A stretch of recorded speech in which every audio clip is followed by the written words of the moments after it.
ओम शांति। 1 अगस्त 2022 साकार बाबा के महावाक्य। बाबा कहते, मीठे बच्चे, बाप जो ज्ञान की मीठी मीठी बातें सुनाते हैं वो धारण करनी है। बहुत मीठा श्रीखंड बनकर रहना है, कभी नून पानी नहीं होना है। प्रश्न, किस महामंत्र से तुम बच्चों को नई राजधानी का तिलक मिल जाता है? उत्तर, बाप इस समय तुम बच्चों को महामंत्र देते हैं। मीठे लाडले बच्चे, बाप और वर्षे को याद करो। घर गृहस्थ में रहते कमल फूल समान रहो तो राजधानी का तिलक तुम्हें मिल जाएगा। दूसरा प्रश्न, कहा जाता जैसी दृष्टि वैसी सृष्टि, ये कहावत क्यों है?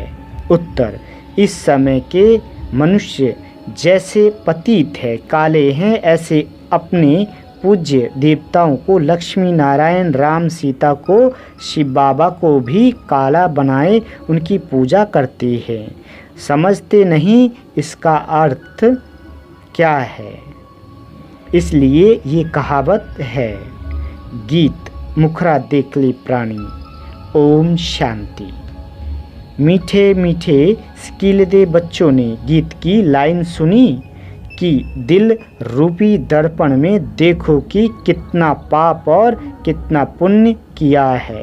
पाप और पुण्य दिल रूपी दर्पण में विचार किया जाता है ना। ये तो है ही पाप आत्माओं की दुनिया, पुण्य आत्माओं की दुनिया सतयुग को कहा जाता है। यहाँ पुण्य आत्मा कहाँ से आए? सब पाप ही करते रहते हैं, क्योंकि रावण राज्य है। खुद कहते भी हैं, हे पतित पावन, आओ हम जानते हैं कि भारत ही पुण्य आत्माओं का खंड था। कोई पाप नहीं करते थे, शेर बकरी इकट्ठा पानी पीते थे, श्रीखंड में थे। बाप भी कहते हैं, बच्चे श्रीखंड बनो। पुण्य आत्माओं की दुनिया में तमो प्रधान आत्मा कहाँ से आए? अभी बाप ने रोशनी दी है। तुम जानते हो कि हम सतो प्रधान देवी देवता थे।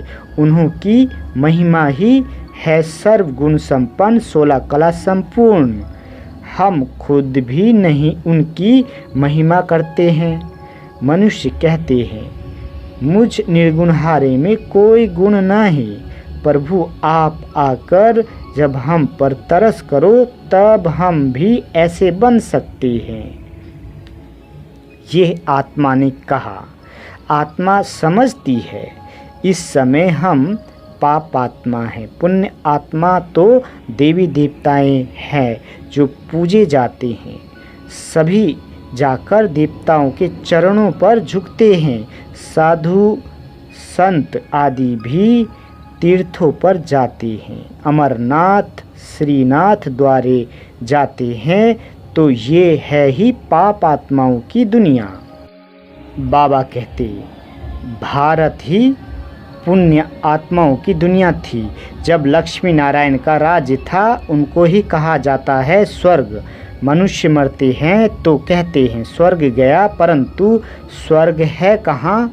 स्वर्ग जब था तब सतयुग था। मनुष्य को तो जो आता है सो कह देते हैं, समझते कुछ भी नहीं। स्वर्ग में गया तो जरूर नरक में था। सन्यासी मरते हैं तो कहते हैं ज्योति ज्योत समाया। तो फर्क हो गया ना। ज्योति में समाया माना फिर यहाँ आना नहीं है। तुम जानते हो जहाँ हम आत्माएं रहती है उसे निर्माण धाम कहा जाता है। वैकुंठ को निर्माण धाम नहीं कहेंगे। बच्चों को बहुत मीठी मीठी ज्ञान की बातें सुनाते हैं जो बहुत अच्छी रीति धारण करनी चाहिए। तुम जानते हो बाबा आए हैं हमको वैकुंठ का रास्ता बताने। बाप आए हैं राजयोग सिखलाने। पावन दुनिया का मार्ग बताए गाइड बन ले जाते हैं बरोबर। विनाश भी सामने खड़ा है। विनाश होता है पुरानी दुनिया का। पुरानी दुनिया में ही उपद्रव आदि होते हैं। तो बाबा कितना मीठा है। अंधों की लाठी बनते हैं मनुष्य तो घोर अंधियारे में धक्का खाते रहते हैं। गाया जाता है ब्रह्मा का दिन और ब्रह्मा की रात। ब्रह्मा तो यहाँ है ना, बाप आते ही हैं रात को दिन बनाने लिए। आधा कल्प है रात, आधा कल्प है दिन, अभी तुमको मालूम हो गया है, वह तो समझती है। कलयुग अनुज बच्चा है। कभी कभी कहते हैं इस दुनिया का विनाश होना है, परंतु समझते कुछ भी नहीं है। आजकल तो मुश्किल घर बार छोड़ते हैं। कोई कारण हो गया तो घर से जाकर सन्यासी बन जाते हैं। बीच में गवर्नमेंट ने ऑर्डिनेंस निकाला था कि सन्यासियों को भी लाइसेंस होना चाहिए। ऐसे थोड़े ही कि जो घर से रूठे वो जाकर सन्यासी बने। बाबा कहते मुफ्त में बहुत माल मिल जाते हैं, वो है हद का सन्यास, तुम्हारा है बेहद का सन्यास। इस समय सारी दुनिया पतित है, उनको फिर पावन बनाना एक पतित पावन बाप का ही काम है। सतयुग में पवित्र गृहस्थ धर्म था। लक्ष्मी नारायण के चित्र भी हैं। देवी देवताओं की महिमा गाते हैं ना, सर्वगुण संपन्न। उनका है हठ योग कर्म संन्यास, लेकिन कर्म का संन्यास तो हो न सके। बाबा कहते कर्म के बिना तो मनुष्य एक सेकंड भी रह नहीं सकता। कर्म संन्यास अक्सर ही रॉन्ग है। ये है कर्म योग, राजयोग। तुम सूर्यवंशी देवी देवता थे, तुम जान गए हैं कि हमको 84 जन्म लेने पड़ते हैं। वर्ण भी गाए जाते हैं। ब्राह्मण वर्ण का किसको पता नहीं है। बाप तुम बच्चों को महामंत्र देते हैं कि बाप और वर्षे को याद करते रहो तो तुमको राजधानी का तिलक मिल जाएगा। मीठे मीठे लाडले बच्चे घर गृहस्थ में रहते कमल फूल समान रहो। जितना प्यार से काम निकल सकता है उतना क्रोध से नहीं। बहुत मीठे बनो, बाप की याद में सदैव मुस्कुराते रहो। देवताओं के चित्र देखो कितने हर्षित रहते हैं।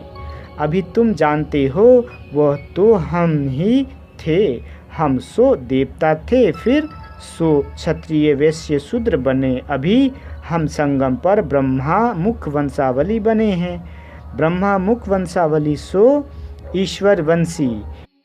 बाप का वर्षा मिलता है मुक्ति और जीवन मुक्ति, ये भी तुम जानते हो। जब देवी देवताओं का राज्य था तो और कोई धर्म नहीं था, चंद्रवंशी भी नहीं थे। ये तो समझने की बातें हैं ना। हम सो का अर्थ भी उन्होंने आत्मा सो परमात्मा निकाल लिया है। अभी तो तुम जानते हो हम सो देवता फिर क्षत्रिय वैश्य शूद्र बने। ये आत्मा कहती है। हम आत्मा पवित्र थी तो शरीर भी पवित्र था। वह है ही वाइसलेस वर्ल्ड, ये है विशिष्ट दुख धाम। बाबा कहते सुख धाम और शांति धाम जहाँ हम सब आत्माएं रहती हैं। कहते हैं हम सब चीनी हिंदू भाई भाई है, परंतु अर्थ भी तो समझे ना। आज भाई भाई कहते कल बंदूक लगाते रहते हैं। आत्माएं तो सब ब्रदर्स है। परमात्मा को सर्वव्यापी कहने से सब फादर हो जाते हैं। फादर को वर्षा देना है, ब्रदर्स को वर्षा लेना है। बाबा कहते रात दिन का फर्क हो जाता है। वह तो पतित पावन है ना, उनसे ही पावन बनना है। हम मनुष्य से देवता बनने चाहते हैं। ग्रंथ में भी है मनुष्य से देवता की करत न लागी वार। गाया भी जाता है सेकंड में जीवन मुक्ति। हम देवताएं जीवन मुक्त थे, अभी जीवन बंद बने हैं। रावण राज द्वापर से शुरू होता है, फिर देवताएं वाम मार्ग में जाते हैं। ये निशानियां भी रखी है। जगन्नाथपुरी में देवताओं के भी बहुत गंदे चित्र है। आगे तो ये समझ में नहीं आता था, अब कितना समझ में आया है। वंडर खाते थे कि देवताओं के ऐसे गंदे चित्र यहाँ कैसे लगे हैं। और अंदर काला जगन्नाथ बैठा है। श्रीनाथ द्वारे में भी काले चित्र दिखाते हैं। ये किसको पता नहीं है कि जगन्नाथ की शक्ल काली क्यों दिखाई है। कृष्ण के लिए तो कहते हैं कि उनको सर्प ने डसा। राम को क्या हुआ? नारायण की शक्ल भी सावरी दिखा देते हैं। शिवलिंग भी काला दिखाते हैं। सब काला ही काला दिखाते हैं। जैसी दृष्टि वैसी सृष्टि। इस समय है ही सब पतित काले, तो भगवान को भी काला बना दिया है। पहले पहले शिव की पूजा करते थे, हीरो का लिंग बनाते थे। अब वो सब चीज़ें गायब हो गई है। बाबा कहते ये तो मोस्ट वैल्यूबल चीज़ें हैं। पुरानी चीज़ का मान कितना होता है। पूजा शुरू हुई 2500 वर्ष हुए तो इतने पुराने होंगे। और क्या पुराने चित्र देवी देवताओं के हैं। ये फिर कह देते हैं लाखों वर्ष के हैं। बाबा कहते अभी तुम जानते हो 5000 वर्ष पहले भारत स्वर्ग था, अभी कलयुग है। विनाश सामने खड़ा है, सबको जाना है। बाप ही सबको ले जाते हैं ब्रह्मा द्वारा। तुम ब्राह्मण बने, फिर तुम देवताएं पालना करेंगे। ये बातें कोई भागवत गीता में नहीं है। बाप कहते हैं ये नॉलेज गुम हो जाती है। लक्ष्मी नारायण तो त्रिकालदर्शी नहीं है, फिर ये ज्ञान परंपरा कैसे चल सकता है। तुम ही इस समय त्रिकालदर्शी हो। सबसे अच्छी सेवा इस समय तुम करते हो, तो तुम हो सच्चे रूहानी सोशल वर्कर। तुम अभी आत्म अभिमानी बनते हो। आत्मा में जो खाद पड़ी है वह निकले कैसे। बाप जोहरी भी है ना। सोना में आयरन की खाद पड़ते आत्मा पतित हो गई है, अब पावन कैसे बने। बाप कहते हैं हे आत्मा मामेकम याद करो। पतित पावन बाप श्रीमत देते हैं। भगवान वाच हे आत्माएं तुम्हारे में खाद पड़ती है, अभी तुम पतित हो। पतित फिर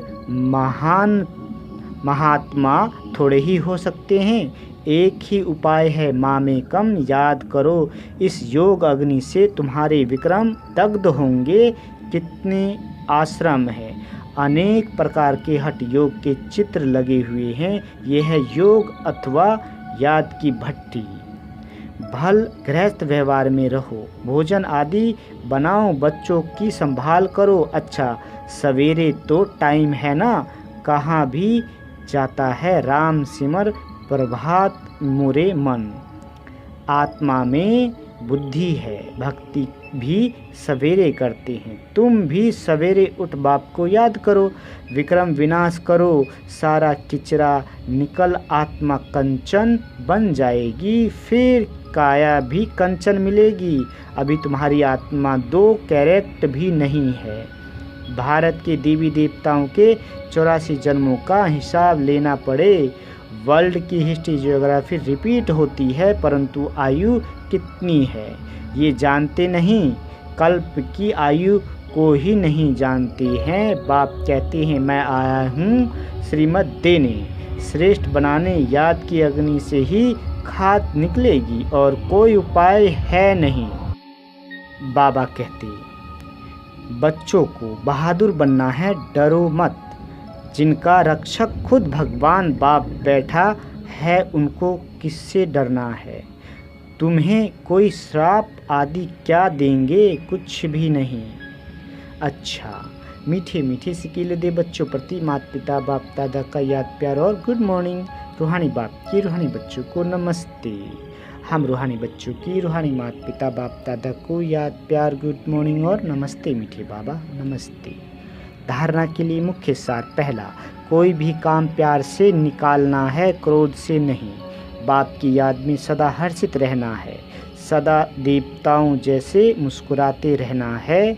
दूसरा, आत्मा में जो खाद पड़ी है वह याद की अग्नि से निकालनी है। विक्रम विनाश करने हैं, बहादुर बन सेवा करनी है, डरना नहीं है। वरदान, सर्व कर्मेंद्रियों को लॉ और ऑर्डर प्रमाण चलाने वाले मास्टर सर्वशक्तिमान भव। बाबा कहते, मास्टर सर्वशक्तिमान वह है जो राजा बनकर अपनी कर्मेंद्रियों रूपी प्रजा को लॉ और ऑर्डर प्रमाण चलाए।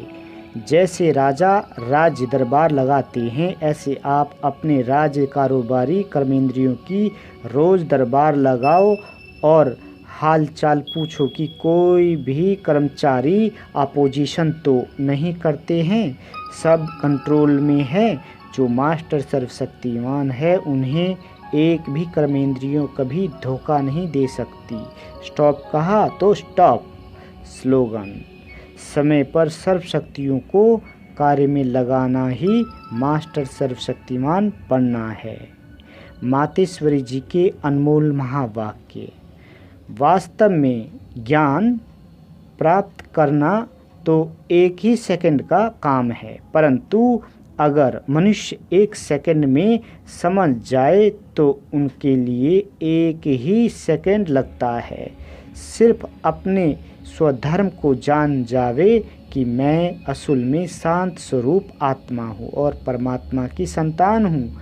अब ये समझना तो एक सेकंड की बात है, परंतु इसमें निश्चय करने में कोई हठ योग, कोई जप तप, कोई भी प्रकार का साधन करना कोई ज़रूरत नहीं है। बस सिर्फ ओरिजिनल अपने रूप को पकड़ो। बाकी हम जो इतना पुरुषार्थ कर रहे हैं वो किसके लिए, अब इस पर समझाया जाता है। हम जो इतना पुरुषार्थ कर रहे हैं वो सिर्फ इतनी बात पर ही कर रहे हैं, जैसे अपनी प्रैक्टिकल जीवन को बनाना है तो अपने इस बॉडी कॉन्शियस से पूरा निकालना है। असल में सोल कॉन्शियस रूप में स्थित होने का इस दैवी गुणों को धारण करने में माँ कहते मेहनत अवश्य लगती है। इसमें हम हर समय हर कदम पर सावधान रहते हैं। अब जितना हम माया से सावधान रहेंगे तो फल कितना भी घटनाएं सामने आएंगी मगर हमारा सामना नहीं कर सकेंगी।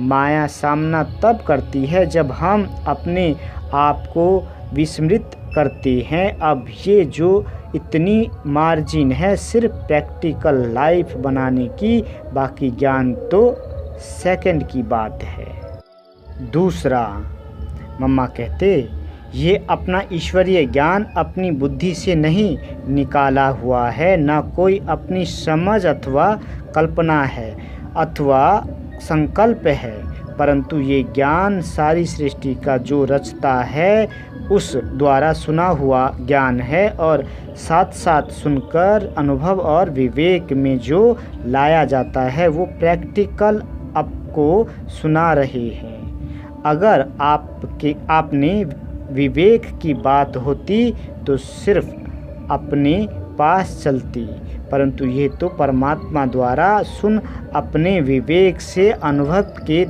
धारण करते हैं। जो बात धारण करते हैं वो जरूर जब विवेक और अनुभव में आती है तब अपनी मानी जाती है। ये बात भी इन द्वारा हम जान चुके हैं।